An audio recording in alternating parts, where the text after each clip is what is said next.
بسم الله الرحمن الرحيم.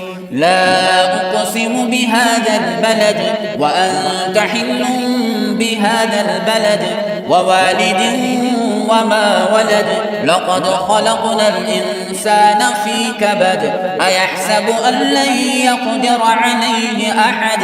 يقول أهلكت مالا لبدا. أيحسب أن لم يره أحد.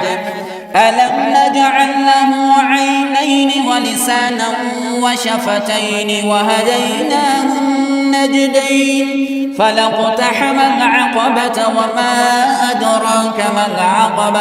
فك رقبة أو إطعام في يوم ذي مسغبة.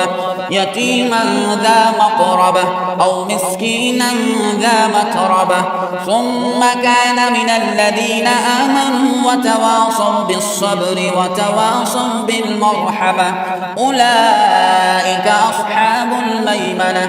والذين كفروا بآياتنا هم أصحاب المشأمة. عليهم نار مؤصدة.